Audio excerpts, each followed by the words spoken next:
All right, good morning. We're back with the international lesson. We just have 2 lessons to go here, and they're both from chapter 22, the last chapter of Revelation, the last chapters in the Bible. And so we're going to look at 22.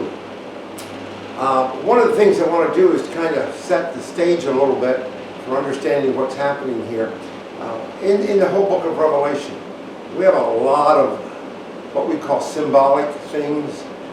Numbers that are symbols, like the number 7. The number 14, of course, is related to 7. You've got the 12 of the 12 tribes. You've got the gates of the city that are 12. You've got the height of the city that forms a cube. We're going to just mention a few of those things, but also a couple of other factors that you may have heard of. Of course, Notre Dame was famous for its 4 horsemen of the apocalypse. That was 4 players on their football team back in the mid-century of the 20th century that were famous for being unstoppable. And,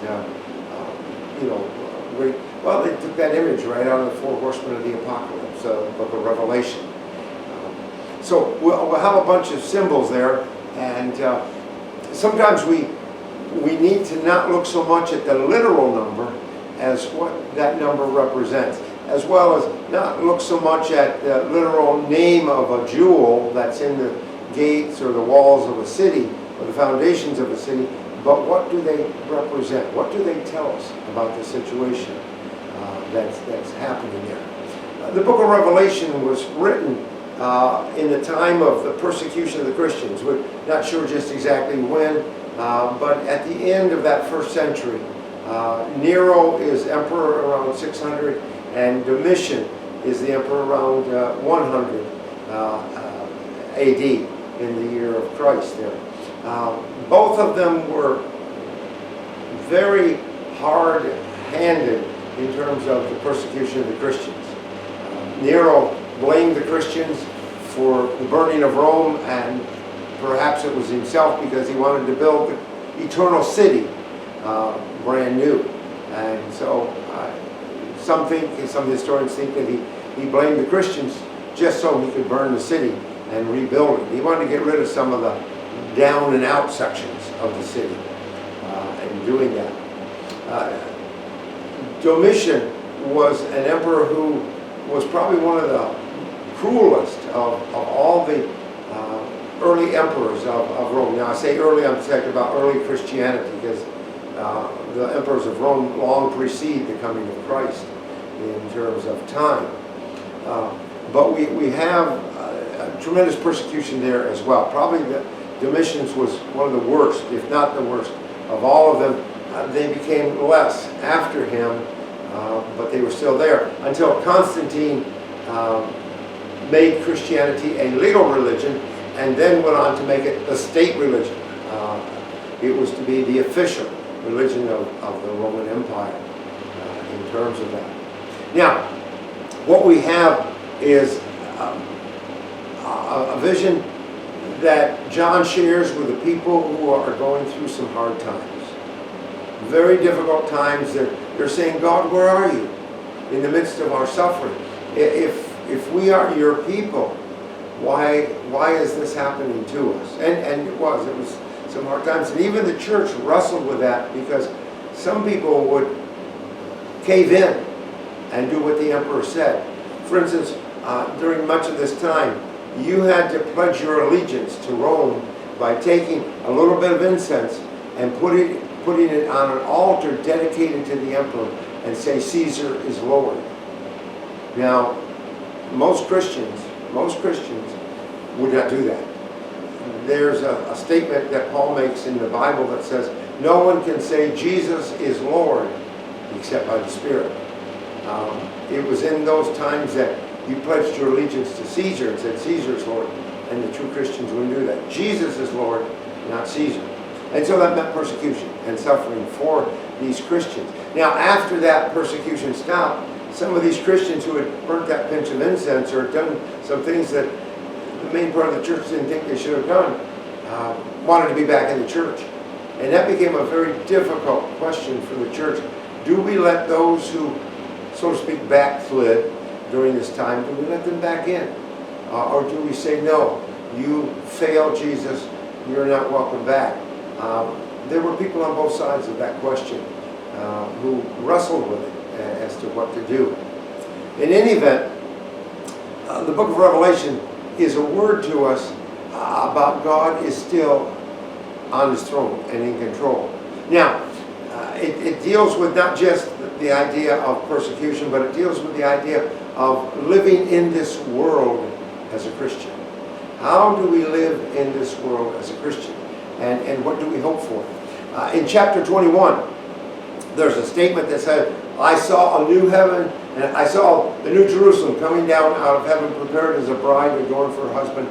And a new heaven and a new earth were created. And then he goes on to say, for the old things had passed away and all things became new. And then he makes this statement, and there was no sea. There was no sea. What's that got to do with everything? And you read that right early in chapter 21.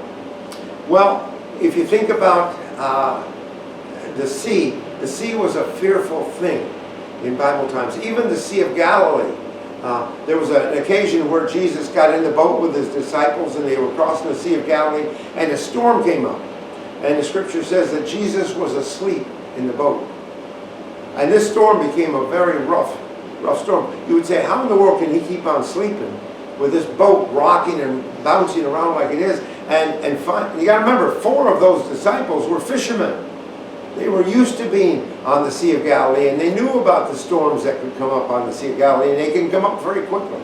And they don't last long, but while they're there, they're dangerous.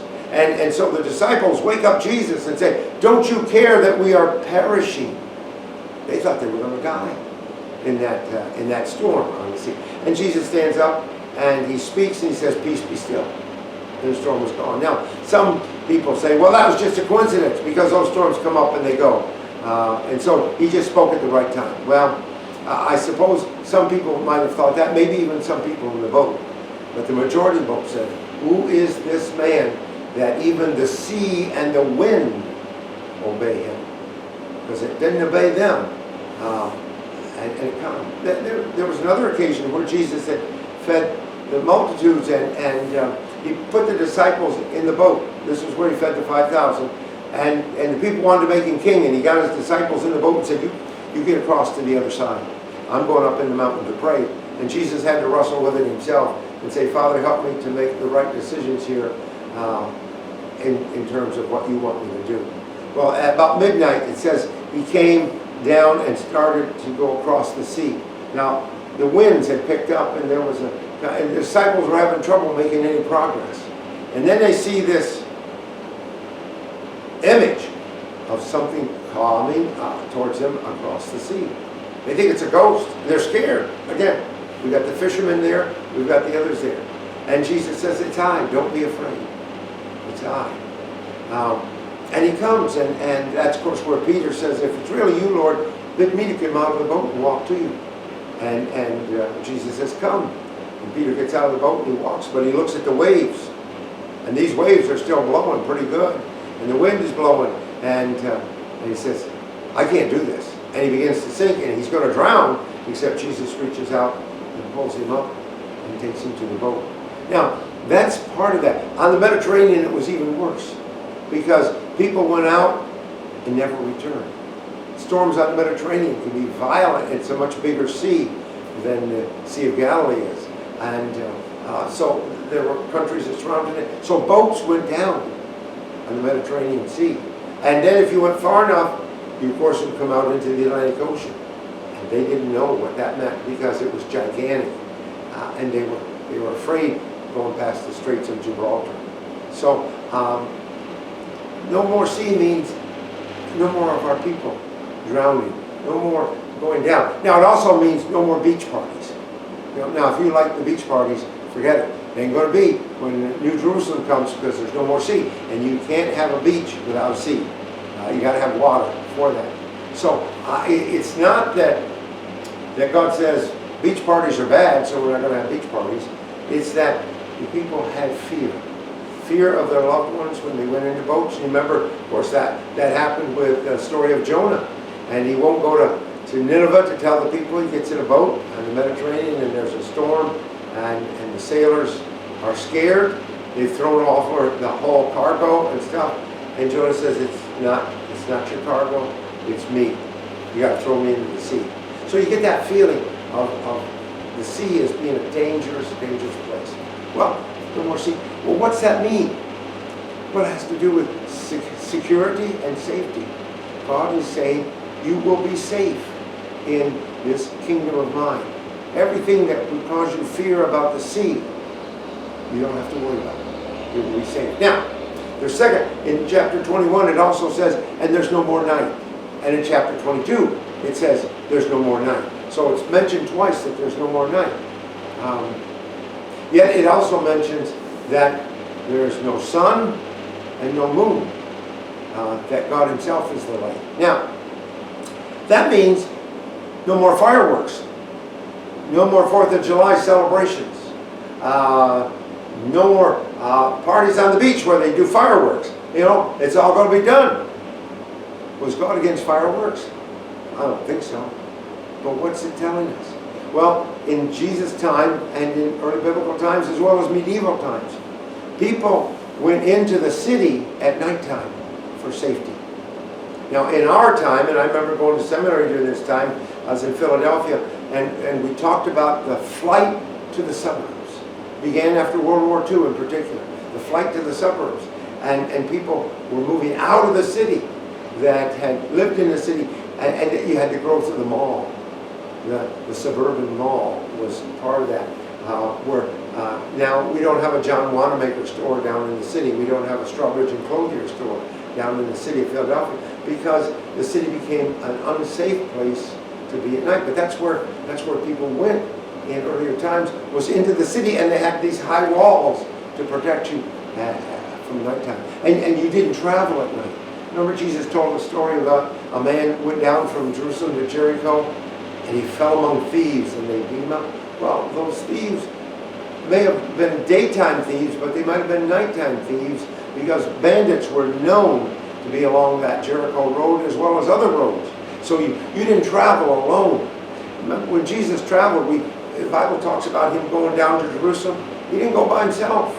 Now, on one occasion, he did, but on most occasions, he traveled with his disciples. There's 12 of those, and there were other people that traveled with him, including some women that apparently prepared the meals and did some things that were provided for the purchase of foods because they had money and stuff. So there was a large group of people traveling.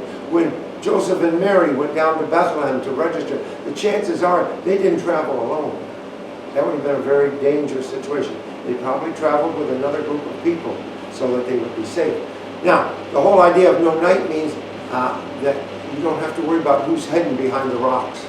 You don't have to worry about who's hidden behind the trees. I remember as a young kid going to the barn, and I had to get up early in the morning. My mother woke me up, and you can bet your life I had to get up. When my mother was waking me up, the second call was a death knell if I wasn't getting out of that bed. But there was a grove of trees between my house and the barn. And it was a good distance between my house and the barn, and this grove of trees was in there. I get to those trees, and there's darkness all around, and didn't have flashlights, and was a little kid and all that stuff. And I knew that there were wild animals. There were tigers and lions that were in that grove of trees, and they were going to eat me. So I get down there, and I get close to there, and then I start screaming, and I just run like mad to get past that grove and get down to the barn. Now my dad thought, that is crazy. You're afraid there. There's nothing in that grove of trees. Daytime, I could see there was nothing. Nighttime. Nighttime was terror. I remember going away and staying at my grandparents' house. My brother had gone. Daytime, I was fine. Nighttime, I'm in the house. I'm in that back bedroom. My grandparents are in the front bedroom. There's a couple of rooms between us, and I'm in the back, and there's windows there. And I made it one night. That was it. I had to have my parents come and get me and take me home. Because the nighttime was there. So there's no night. There's security that's there. There's no ADT. Now that's not a disease or a sickness. That's that protection company that puts their sign in front and it says, this premise is protected. You won't have to buy protection insurance because it's all there. The enemy is gone. And you read that in chapter 21 and you read it in chapter 22 about the people who are thrown into the lake of fire. The cowardly, the liars, the immoral. I'm trying to think of all the categories. There's 8 in chapter 21. There's 6 in chapter 22. And only 5 of them are in both chapters. If you look it up in chapter 21, chapter 22, 5 of them are the same. Among those are the liars and the immoral and the thieves and stuff like that. But in chapter 22, they added one more called dogs.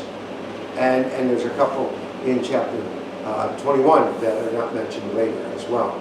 Well, these people have been all disposed of. But we've got this high city wall that's huge. I mean, 200 feet tall.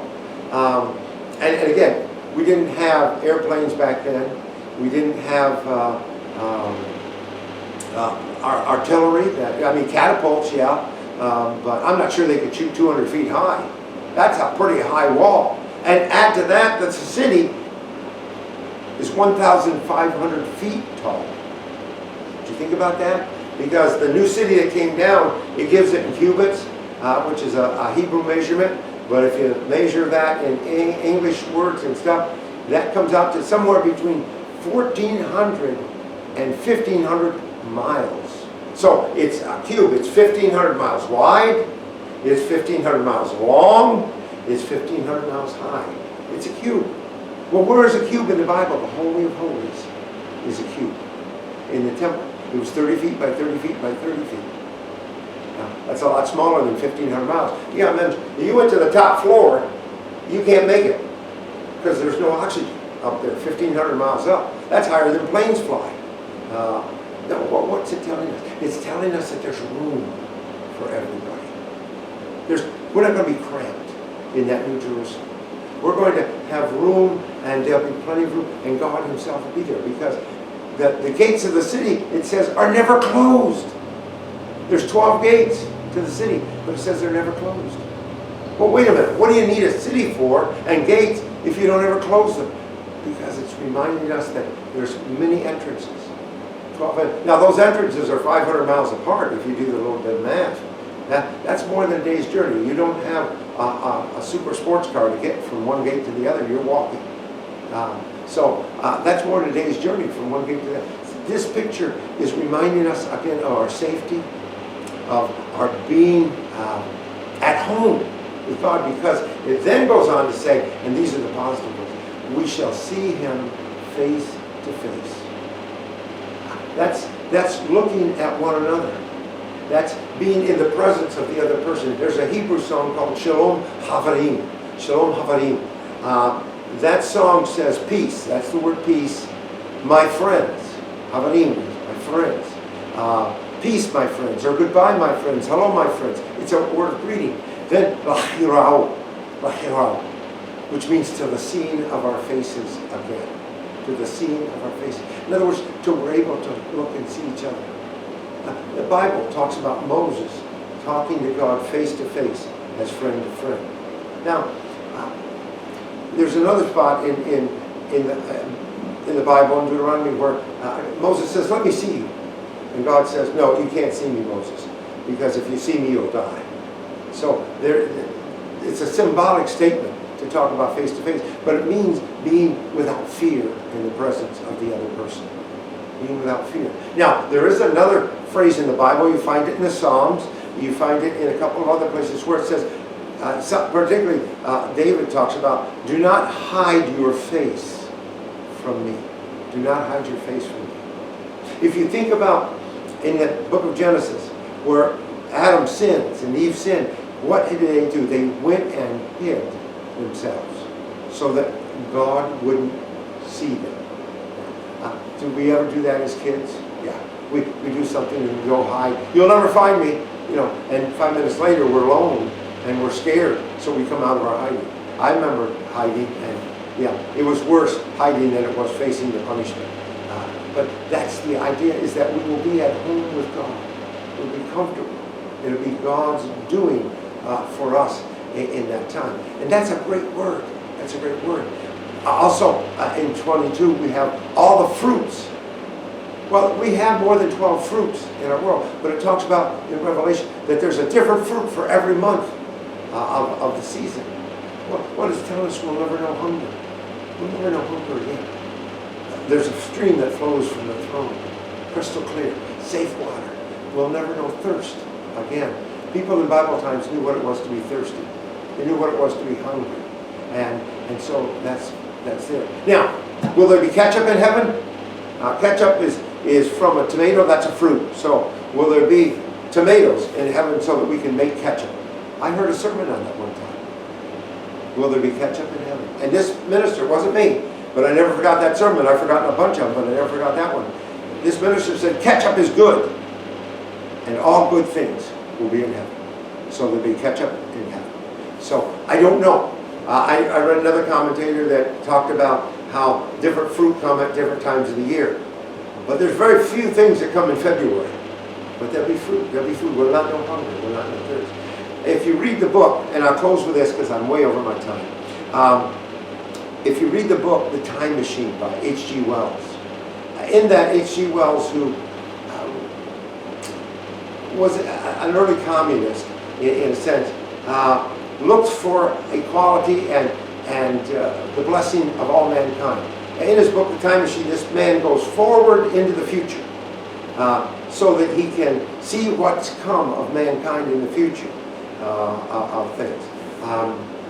He comes into a land, of course it's still earth, but it's the earth in the future, where there's beautiful fruit trees. I mean, just gorgeous. They go in fruit trees and abundance, and the people are just idyllic, and they sit around and they just eat, and they're healthy, they don't get sick. And he says, this is paradise. We've made paradise in the future. But as he's there, they're called the Eloi. The Eloi are on the surface of the ground with the beautiful gardens and fruits and all that, and they don't have to wash clothes, they don't have to work, they just are there. But then a siren blows, and they all start marching to a cave. And they go underground, and the siren stops and the doors close. And the man in the time machine wonders what happened to these people. Well, there's some smokestacks or stacks, and he goes down and he discovers the Morlocks are the people underground. And they can't stand daylight. They only come out at nighttime. But they're cannibals. They're eating the Eloi. So here we have this, what looks like a paradise, and yet we're devouring one another. And H.G. Wells wrote that book with the idea of, will we ever get to be a better people? Well, the book of Revelation says that, yes, with God, there is a better day coming. And that day is guaranteed. That's what those last two chapters, and we're talking a little bit more about chapter 22 next week as we deal with it then. All right? Let's pray. Father, thank you for your goodness to us in this day and for the things that you share with us in Jesus' name. Amen. All right, see you next week.